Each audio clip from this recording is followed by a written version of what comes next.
Presenting the Canadian Hell Drivers and the stars of the show, the greatest on wheels, Marcel Roy, Tom Howard,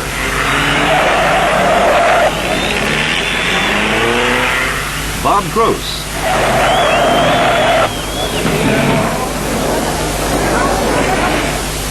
Buddy Young,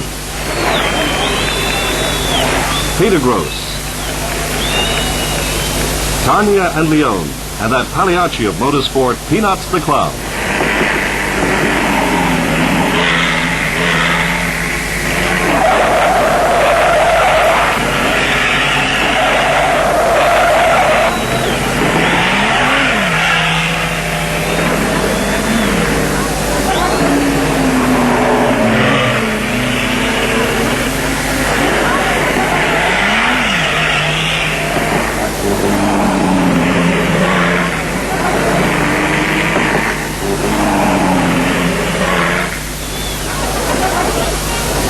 In 1966, people from all over the British Isles flocked to see the big show at each of the centers where this troupe of daredevil drivers performed.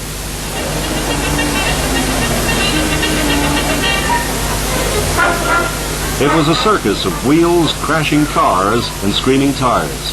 The big tops were Britain's airfields, stock car racing, and greyhound tracks. It was a show to please all tastes and all ages. A roaring rodeo of tearing metal and howling engines.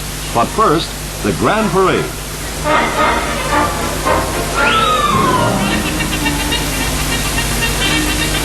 For 16 years now, the Canadian Hell Drivers have been thrilling the people of many lands, and this was to be their 5th intercontinental season. Canada, the United States, Australia, South Africa, the Philippines, Hong Kong, Japan, Lebanon, Kuwait, Amman, and now Great Britain was their audience.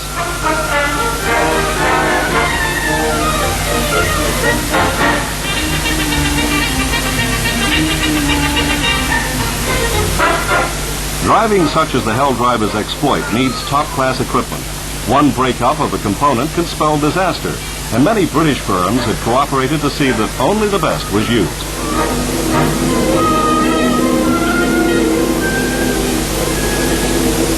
And so the show begins. Stand by for action.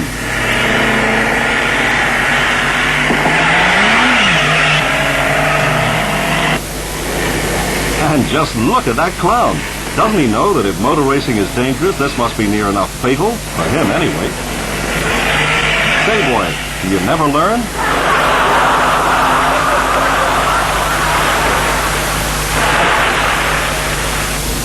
This sort of caper tests suspensions and tires pretty thoroughly. And it's not too easy on the drivers either. Pave at 90 must be less of a shake-up.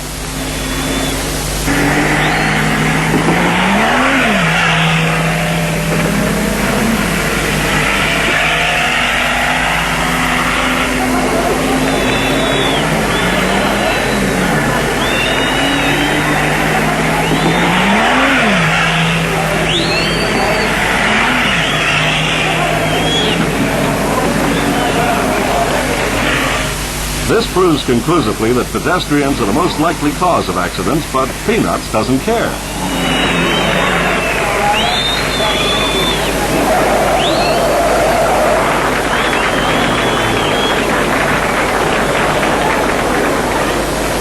Now for a bit of driving test work. The reverse flip can't be easy in a vehicle that size. The program says, your reaction and comments are welcome. Did Patty Hopkirk ask to be excused?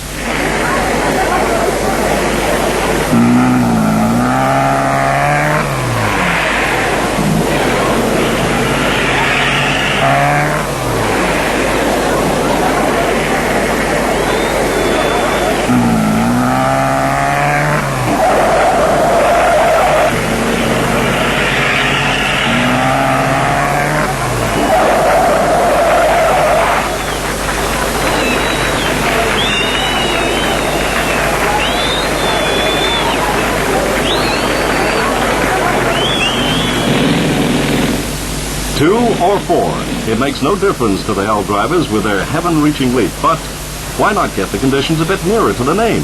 Hell, that's it.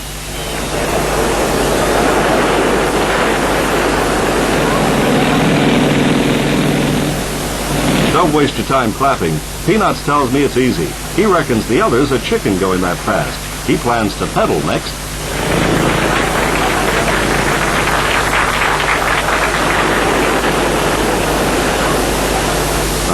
I told you, you boys don't know how to do it.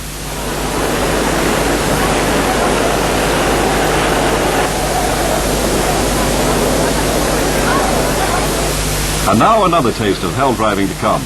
This is how not to be a good passenger.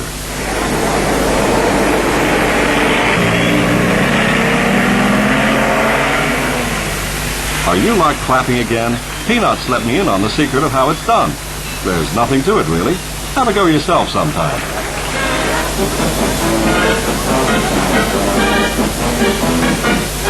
No, not that way. You'll kill yourself, you clown.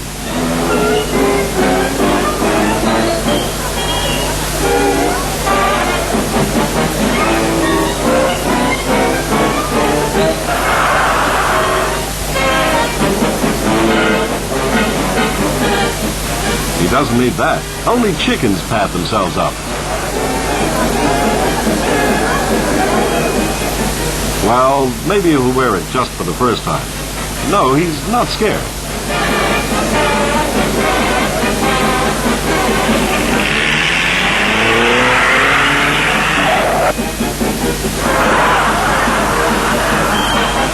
The trouble is, these drivers have a closed shop. They earn a living by making it look difficult, and won't let anyone show you how easy it really is.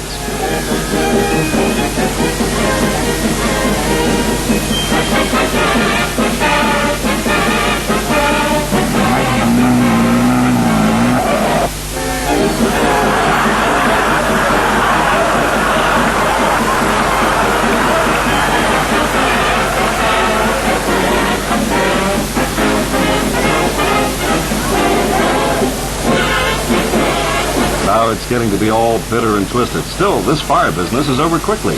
They won't stay long enough to burn the car.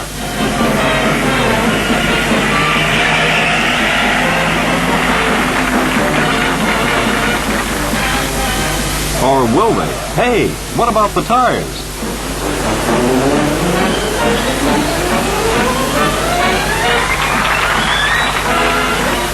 Not all the hell drivers show was hell or driving. Take the trapeze interlude, impeccably staged by Tanya and Leone. Obviously, they're trying their hardest to get to heaven before the Hellboys make it. There are no safety nets, but somebody has the decency to test the pole for mental fatigue every so often. Incidentally, they're happily married, so there's no chance of practicing a reverse spin with her.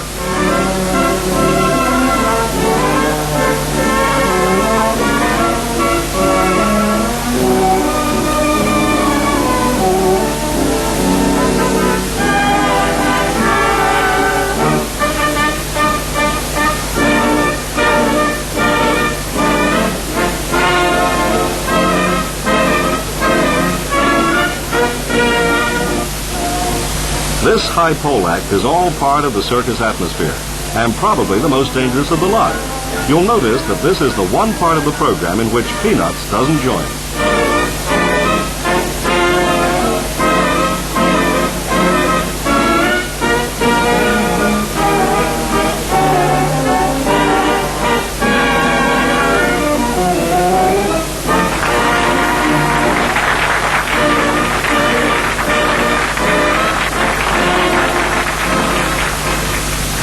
Yes, it's all a long way up and down.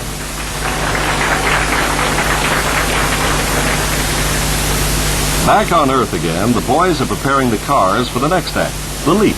Obviously, pressures are of great importance and must be properly suited to the job the tires have to do, but then that's always so.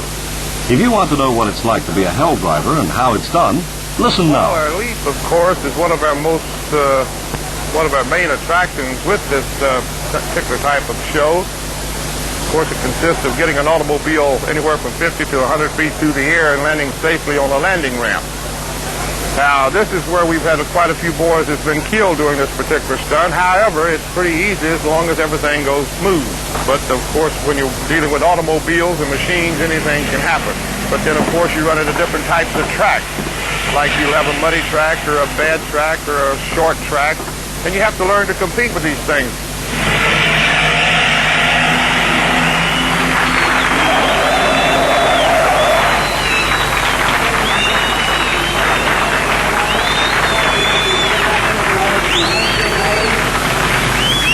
Now, number 19 on the program, a little caper known as high sky driving. The explanatory stuff says that this act requires great skill. As far as I can see, it wants a strong hand on the wheel as well. To get it at this angle is hard enough, but to keep it there for 3 whole laps is, well, words fail me. Driving down Oxford Street like this could cause quite a bit of a stir. I wonder if it's legal on the highways. How do you manage to keep it there? Well, a good supply of cars for the practice period is obviously one essential.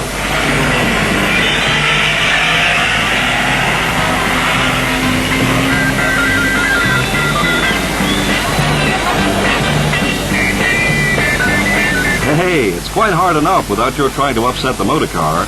Balancing it is one thing, but to be overbalanced by a clown is quite another. But it's just like any other deal in show business. It's practice makes perfect routine. It takes a lot of years to learn to balance an automobile on 2 wheels. And you take, after coming over from the States, over to here, changing over from a left-hand drive to a right-hand drive, we actually run into a lot of problems there. Then after you get the feel, you learn to balance the automobile with your steering wheel. Actually, all you're doing is balancing an automobile on 2 wheels like you do, what you might say, a motorcycle or a bike. It all reverts back to the same thing. You just learn to feel it in your body and take the wheel, and if you overdo it, of course, you can roll the automobile over. And however, every man that you see doing high-speed wing-overs rolled maybe 15 or 20 automobiles before they actually got it perfected. Apart from anything else, it tests the tire walls to the 9th degree. If they'll stand this angle, a gentle curve isn't likely to do much harm. If it was my car, I'd mount a 5th wheel on the roof.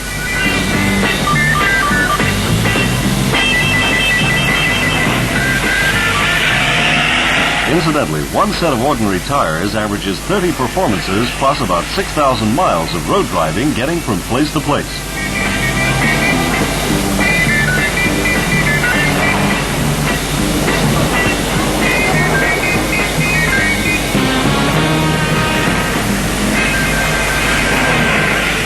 But everything, however good, must someday come to an end.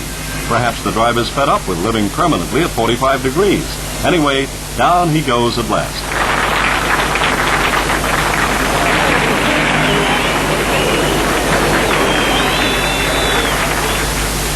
And now, the biggest spectacular of all the big spectaculars, the rollover crash.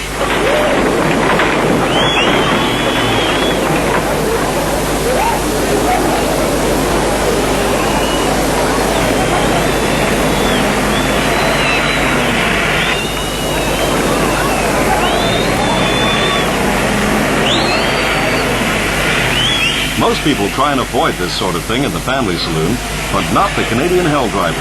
They come again for more.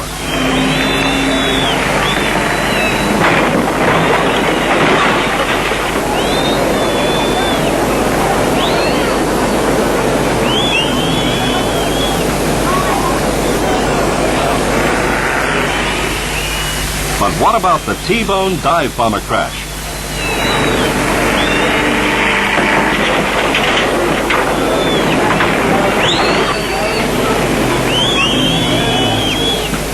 It's a good way to get rid of old cars, provided you don't hurt yourself. Tom Howard may take risks, but he knows what he's doing. A good thing for ordinary motorists to remember. You'll never find people like Tom driving outside their capacity. That's why he's still alive. Worth seeing again, you say? Okay, hold on. Here it comes.